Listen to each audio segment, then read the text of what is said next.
ಉತ್ತರ ಪ್ರದೇಶದ ಅಯೋಧ್ಯೆ ನಗರವನ್ನ ಸೂರ್ಯನಗರ ಅಂತಾನೂ ಸಹಿತ ಕರೀತಾರೆ. ಯಾಕಂದ್ರೆ ಶ್ರೀರಾಮಚಂದ್ರ ಸೂರ್ಯವಂಶದ ಕುಡಿ ಅನ್ನುವಂತಹ ಕಾರಣಕ್ಕಾಗಿ ಇಡೀ ನಗರವನ್ನ ಸೂರ್ಯನ ರೀತಿಯಲ್ಲಿ ಅಂದ್ರೆ ಸೂರ್ಯನ ಅಟ್ರಾಕ್ಷನ್ ಕಾಣುವಂತಹ ರೀತಿಯಲ್ಲಿ ನಗರವನ್ನ ವಿನ್ಯಾಸವನ್ನ ಮಾಡಲಾಗಿದೆ. ನೀವು ಅಯೋಧ್ಯೆಯ ಮುಖ್ಯ ರಸ್ತೆಗೆ ಏನಾದ್ರೂ ಬಂದಿದೆ ಆದ್ರೆ ನಿಮಗೆ ಮೊದಲು ಕಾಣ ಸಿಗುವಂತದ್ದೇ ಈ ಒಂದು ಅದ್ಭುತವಾದಂತಹ ಅಯೋಧ್ಯೆ ನಗರದ ಹೆಬ್ಬಾಗಿಲು. ಈ ಹೆಬ್ಬಾಗಿಲ ಮೇಲ್ಗಡೆ ಸೂರ್ಯದೇವನ ಆಕೃತಿಯನ್ನ ಇಲ್ಲಿ ಇಡಲಾಗಿದೆ. ಮತ್ತೆ ಅದರ ಜೊತೆಗೆ ಅಶ್ವಮೇಧ ಯಾಗದ ರೀತಿಯಲ್ಲಿ ಅಂದ್ರೆ ಅಶ್ವಮೇಧ ಯಾಗವನ್ನ ಮಾಡಬೇಕಾದಂತಹ ಸಂದರ್ಭದಲ್ಲಿ ಯಾವ ರೀತಿಯಾದಂತಹ ಏನಂದ್ರೆ ನಗರವನ್ನ ವಿನ್ಯಾಸವನ್ನ ಮಾಡಲಾಗಿತ್ತು, ಅಷ್ಟು ವೈಭೋಗದಿಂದ ಇತ್ತು ಅನ್ನುವಂತಹ ಒಂದು ಸಂದೇಶವನ್ನ ಕೊಡಬೇಕಿತ್ತಲ್ಲ, ಅದೇ ರೀತಿಯಾಗಿ ಇಲ್ಲೂ ಸಹಿತ ಏನಂದ್ರೆ ಇಡೀ ನಗರವನ್ನ ವಿನ್ಯಾಸ ಮಾಡುವಂತಹ ಕೆಲಸವನ್ನ ಮಾಡಿದ್ದಾರೆ. ಅದಾದ್ಮೇಲೆ ಈ ಒಂದು ನಗರವನ್ನ ವಿನ್ಯಾಸ ಮಾಡಬೇಕು ಅಂದಾಗ ಬಹಳಷ್ಟು ಲೆಕ್ಕಾಚಾರಗಳು ನಡೆಯುತ್ತೆ.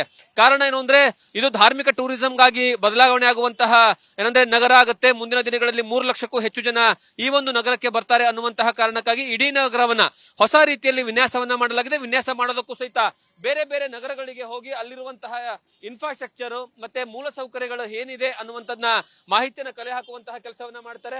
ಅದರ ಜೊತೆಗೆ ಈ ಒಂದು ನಗರವನ್ನ ವಿನ್ಯಾಸ ಮಾಡಿಸುವ ಸಲುವಾಗಿ ಸಿಪಿ ಕುಕ್ರೇಜಾ ಆರ್ಕಿಟೆಕ್ಟ್ ಕಂಪನಿಗೆ ಇದರ ಜವಾಬ್ದಾರಿನ ವಹಿಸಲಾಗುತ್ತೆ. ಮತ್ತೆ ಈ ಒಂದು ಕುಕ್ರೇಜಾ ಕಂಪನಿ ಬೇರೆ ಬೇರೆ ದೇಶಗಳಿಗೆ ಹೋಗಿ ಮತ್ತೆ ಅದರ ಜೊತೆಗೆ ಯಾವ ರೀತಿಯಾಗಿ ಏನೋ ಟೂರಿಸಂನ ಹೆಚ್ಚಿನ ಪ್ರಮಾಣದಲ್ಲಿ ಅದಕ್ಕೆ ಅಟ್ರಾಕ್ಟ್ ಮಾಡೋ ರೀತಿಯಲ್ಲಿ ನಗರವನ್ನ ಮಾಡಬೇಕು ಅಂತ ಅಷ್ಟು ಅದ್ಭುತವಾಗಿ ನೀವು ಅಲ್ಲಿ ಏನಂದ್ರೆ ಯೂಸ್ ಮಾಡಿರ್ತಕ್ಕಂತಹ ಏನಂದ್ರೆ ಕೆತ್ತನೆಗಳಿದಾವೆ. ಅದ್ರ ಜೊತೆಗೆ ಕಂಬಗಳಿದಾವೆ. ಕಂಬಗಳಲ್ಲಿರುವ ಸಹಿತ ಏನಂದ್ರೆ ನೀವು ಹನುಮನ ಗದೆಯನ್ನ ನೋಡಬಹುದು. ಮತ್ತೆ ಜೈ ಶ್ರೀರಾಮ್ ಅನ್ನುವಂತಹ ಏನಂದ್ರೆ ಸ್ಲೋಗನ್ ಎಲ್ಲಾ ಕಡೆನೂ ಸಹಿತ ನಿಮ್ಗೆ ಕಾಣ ಸಿಗ್ತಾ ಹೋಗುತ್ತೆ.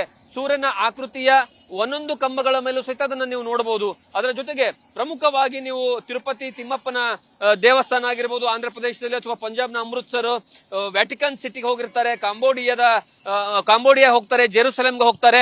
ಅಲ್ಲೆಲ್ಲವೂ ಸಹಿತ ಈ ಎಲ್ಲಾ ನಗರಗಳು ಸಹಿತ ಧಾರ್ಮಿಕ ನಗರಗಳು. ಅಂದ್ರೆ ಅಲ್ಲಿ ಧರ್ಮದ ಹೆಚ್ಚಿನ ಜನರು ಏನಂದ್ರೆ ಆ ಒಂದು ಭಕ್ತಿಯ ವಿಚಾರವಾಗಿ ಬರ್ತಾ ಇರುವಂತಹ ಜನರಾಗಿರ್ತಾರೆ. ಅಂತವರ ಮನಸ್ಥಿತಿ ಹೇಗಿರುತ್ತೆ ಮತ್ತೆ ಅದರ ಜೊತೆಗೆ ಅಲ್ಲಿ ಬಂದಂತಹ ಭಕ್ತಾದಿಗಳಿಗೆ ಯಾವೆಲ್ಲ ರೀತಿಯಾಗಿ ಮೂಲ ಸೌಕರ್ಯಗಳು ಬೇಕಾಗುತ್ತೆ ಅನ್ನುವಂತಹ ಒಂದು ಲೆಕ್ಕಾಚಾರವನ್ನು ಹಾಕೊಂಡು ಈ ನಗರಕ್ಕೆ ಪ್ಲಾನ್ ಅನ್ನ ಮಾಡ್ಕೊಳ್ಳಾಗುತ್ತೆ. ಈ ಒಂದು ಕೆಲಸಕ್ಕಾಗಿ ಬರೋಬ್ಬರಿ 4 ರಿಂದ 5 ವರ್ಷಗಳಿಂದನೂ ಸಹಿತ ನಿರಂತರವಾಗಿ ಪ್ಲಾನ್ಗಳು ನಡೀತಾನೆ ಇರ್ತವೆ. ಕೊನೆಗೂ ಸಹಿತ ಈ ಒಂದು ನಗರಕ್ಕೆ ಹೊಸ ರೀತಿಯ ವಿನ್ಯಾಸವನ್ನ ಕೊಡಬೇಕು ಅಂತ ಉತ್ತರ ಪ್ರದೇಶದ ಸರ್ಕಾರ ಏನಂದ್ರೆ ಅಪ್ರೂವಲ್ ಕೊಡುತ್ತೆ. ಈಗ ಆ ನಗರ ಸಂಪೂರ್ಣವಾಗಿ ಬದಲಾಗ್ತಾ ಇದೆ.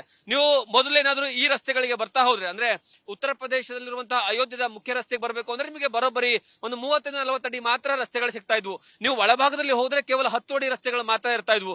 ಆದ್ರೆ ಈಗ ಒಳಭಾಗದಲ್ಲಿ ಅಂದ್ರೆ ಅಯೋಧ್ಯೆಯ ಸಿಟಿಯ ಒಳಭಾಗದಲ್ಲಿ ನಿಮ್ಗೆ 80 ಅಡಿ ರಸ್ತೆಗಳು ಸಿಗ್ತವೆ.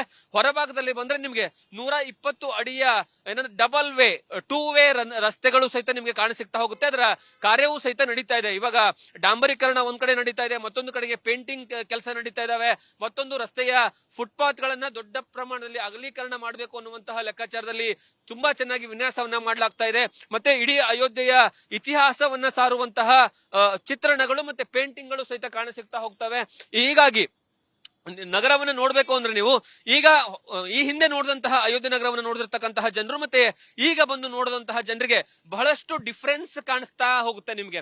ಅಂದ್ರೆ ಒಂದ್ ಕಡೆಗೆ ವಿದ್ಯುತ್ ಲೈಟಿನ ಬೆಳಕಿನ ಏನಂದ್ರೆ ಅಲಂಕಾರ ಆಗಿರಬಹುದು ಅಥವಾ ಏನಂದ್ರೆ ವಿನ್ಯಾಸ ಆಗಿರ್ಬೋದು, ರಸ್ತೆಯ ಪಕ್ಕದಲ್ಲಿರುವಂತಹ ಫುಟ್ಪಾತ್ ಗಳನ್ನ ಸುಮಾರು 15 ರಿಂದ 20 ಅಡಿಗಳಷ್ಟು ಅಗಲವನ್ನ ಮಾಡಿರೋದಾಗಿರ್ಬೋದು. ಈ ಎಲ್ಲವೂ ಸಹಿತ ಏನಂದ್ರೆ ತುಂಬಾ ಚೆನ್ನಾಗಿ ವಿನ್ಯಾಸವನ್ನ ಮಾಡಿದ್ದಾರೆ. ಹಾಗಾಗಿ ಎಲ್ಲರೂ ಸಹಿತ ಈ ಅಯೋಧ್ಯೆ ನಗರವನ್ನ ಹೊಸ ನಗರವಾಗಿ ನೋಡೋದಕ್ಕೆ ಅವಕಾಶವನ್ನ ಉತ್ತರ ಪ್ರದೇಶ ಸರ್ಕಾರ ಕಲ್ಪಿಸಿಕೊಡ್ತಾ ಇದೆ.